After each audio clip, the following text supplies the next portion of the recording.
पार्वती जी को भागवत सुनाते हैं, जिससे रुद्र संप्रदाय प्रारंभ होता है, ये भी भागवत पर आधारित संप्रदाय है।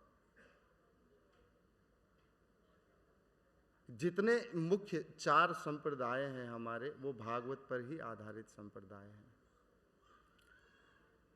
ब्रह्मा जी भागवत करते हैं, जिससे माधवाचार्य जी से एक संप्रदाय शुरू होता है, ब्रह्म माधव संप्रदाय, ये भी भागवत पर आधारित संप्रदाय है। निम्बार्क आचार्य जी को सनक आदि ऋषियों ने जो भागवत सुनाई है, उससे निम्बार्क संप्रदाय एक भागवत संप्रदाय ये भी है। तो प्रत्येक मुख्य जो 4 संप्रदाय हैं वो भी भागवत को अपना ग्रंथ के रूप में स्वीकार करते हैं। एक ओवरव्यू के जैसा हो गया पूरा, जैसे सब आगे देखा जा रहा है।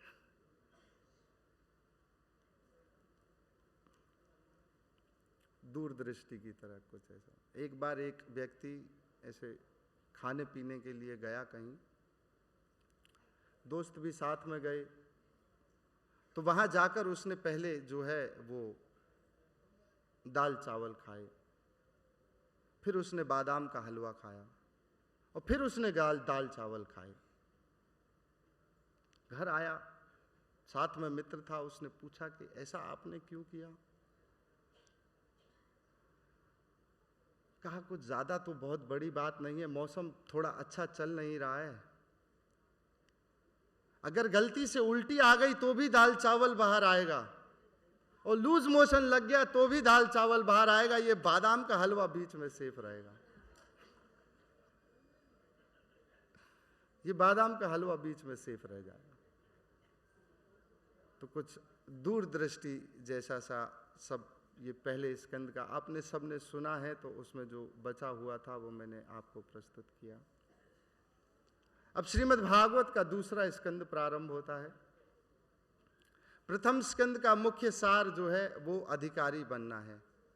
ब्रह्मा जी भागवत सुनते हैं, रजोगुण का कार्य करना है, सृष्टि का पूरा जो है संचालन करना है, उसको प्रारंभ करना है और संरचना की है उसकी, तो रजोगुण का कार्य है। बनाना बढ़ाना तो रजोगुण का कार्य है।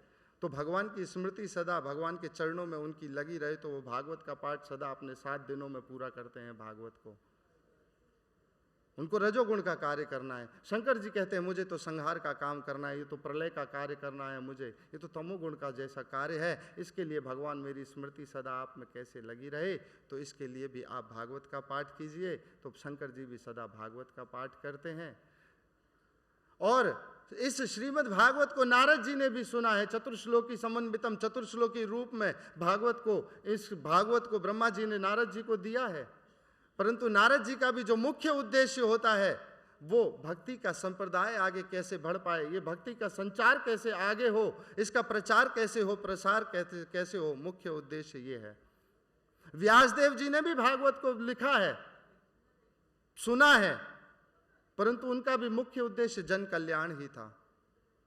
शौनक आदि ऋषियों ने भी भागवत को सूत गोस्वामी से सुना है, परंतु उनका भी जो मुख्य उद्देश्य भागवत को सुनने का था वो यज्ञ ही था, क्योंकि प्रारंभ में यज्ञ मुख्य उद्देश्य था उनका। पुराण की कथा यज्ञ का सांगोपांग अंग है कि सुबह के समय में यज्ञ होगा, शाम के समय में पुराण की कथा हो, कि लोग बेकार की बातें ना करें। तो यज्ञ का सांगोपांग अंग होता है पुराण की कथा। तो इससे वो भी सुनते हैं, परंतु एक जो परीक्षित महाराज जो है वो इस भागवत को जो है वो निर्गुण भाव से सुन रहे हैं। उनमें कोई भी इच्छा अब नहीं है 7वें दिन तक्षक काटने पर मेरा क्या होगा, क्या उसका परिणाम होगा, इसका कोई भय नहीं है। सुखदेव गोस्वामी से कहा है कि आप मुझे बस ये भागवत सुनाते रहिए, मुझे जल अब भी नहीं पीना है, मुझे अब भी कुछ खाना नहीं है। तो जो निर्गुण भागवत सुन रहे हैं वो परीक्षित महाराज हैं, और सुखदेव गोस्वामी जो कथा कर रहे हैं उसमें जो है कोई भी एक अंश मात्र भी कोई दूसरा भाव नहीं है। बाकी सबके विषय में कोई ना कोई भाव है।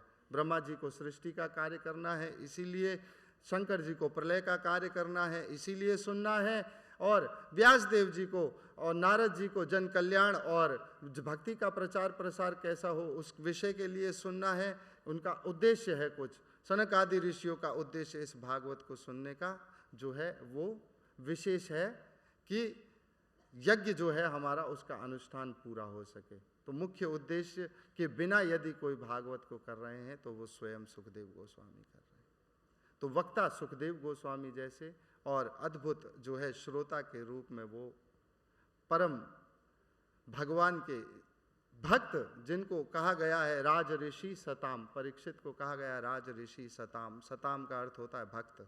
आप राज ऋषि भी हो और आप भक्त भी हो, ऐसा अद्भुत सुनने वाला। तो अधिकारी स्कंद है श्रीमद् भागवत का पहला, प्रथम स्कंद श्रीमद् का भागवत का अधिकारी स्कंद है। दूसरा स्कंद श्रीमद् भागवत का है भगवान को प्राप्त करने का साधन क्या है। इसमें 10 अध्याय हैं कुल मिलाकर। सबसे छोटा स्कंद है श्रीमद् भागवत का, जिसके प्रारंभ के 2 अध्यायों में ध्यान का निरूपण किया गया है। आगे के 2 अध्यायों में हृदय की शुद्धि कैसे हो, हृदय कैसे पवित्र हो, हृदय कैसे निर्मल हो, इसका निरूपण किया गया है। आगे के 3 अध्यायों में उत्पत्ति के द्वारा ब्रह्मा नारद संवाद के अंतर्गत नारद जी को ब्रह्मा जी अपनी पूरी उत्पत्ति को, सृष्टि का पूरा एक गणना कर समझाते हैं। और आगे के 3 अध्यायों में उपपत्ति के द्वारा भगवान को किस प्रकार से जाना जा सकता है, जिसके अंतर्गत 9वें अध्याय में चतुर्श्लोकी भागवत दी है और 10वें स्कंद में 10वें अध्याय में श्रीमद् भागवत के 10 विषय बताए गए हैं। सर्ग विसर्ग स्थानम पोषण ऊति मनवंतर ईशानुकथा निरोध मुक्ति और आश्रय, ये 10 विषय हैं श्रीमद् भागवत के, जो अब तीसरे स्कंद से प्रारंभ हो जाएंगे।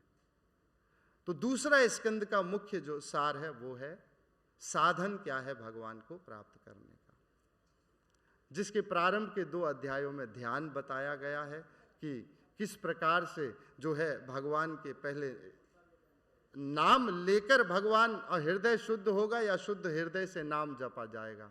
सही मायनों में नाम जपते रहिए, हृदय शुद्ध हो जाएगा। हृदय के शुद्ध होने की प्रतीक्षा मत करिए, बहुत समय व्यर्थ हो जाएगा।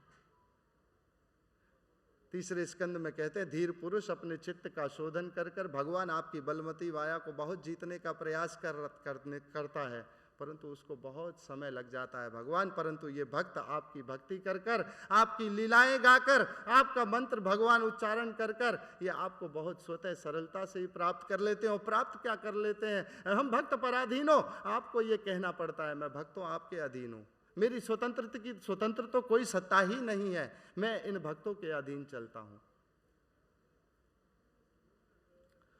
तो दूसरा स्कंद में ध्यान कैसे किया जाता है। ध्यान पहले हृदय शुद्ध होगा तो ध्यान लगेगा, ध्यान लगकर भगवान का उसमें दर्शन हो सकता है और दर्शन करके उसमें फिर धारणा स्थापित होगी। धारणा अर्थात उस दर्शन का टिकना, फिर प्रतिहार के द्वारा धीरे धीरे समाधि में स्थित होंगे और फिर आगे का पूरा कि ध्यान धारणा समाधि किस प्रकार लगाई जाए, जिसमें हृदय शुद्ध पहले होना चाहिए। और सुखदेव गोस्वामी ने जब पहले परीक्षित महाराज ने ये प्रश्न पूछा था दूसरे स्कंद में कि सब लोगों का सब समय एक ही स्थान पर कल्याण क्या है और जिसकी मृत्यु हो निकट हो उसको क्या करना चाहिए, क्या करना चाहिए, क्या नहीं करना चाहिए, क्या जपना चाहिए, क्या नहीं जपना चाहिए।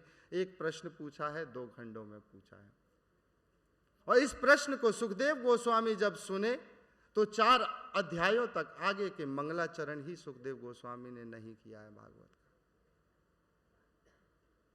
और कहते हैं वर्यने से ते प्रश्न करता लोका हितम नृपा आत्मविद सम्मतः पुंसा। अरे परीक्षित, तुमने इतना अद्भुत प्रश्न पूछा है, वर्यने से ते प्रश्न, आपने राजा जो ये प्रश्न पूछा है ये बहुत अद्भुत प्रश्न पूछा है।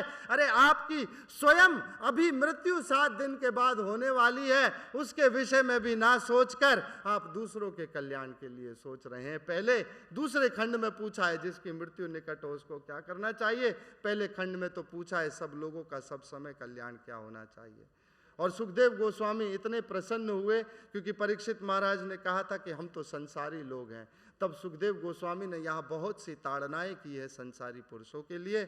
हम ताड़नाओं को करते नहीं हैं, जो शुद्ध प्रेम की वस्तुएं हैं सिर्फ उन्हीं का निरूपण करने का प्रयास करते हैं। परंतु सुखदेव गोस्वामी कहते हैं कि परीक्षित, आप संसारी लोगों की बात मत कीजिए। ये संसारी लोग तो दिन भर भोग में व्यस्त रहेंगे, रात्रि अपनी सोकर व्यतीत कर देंगे, इनके पास शास्त्र आदि पढ़ने का तो समय भी नहीं होगा, बेकार की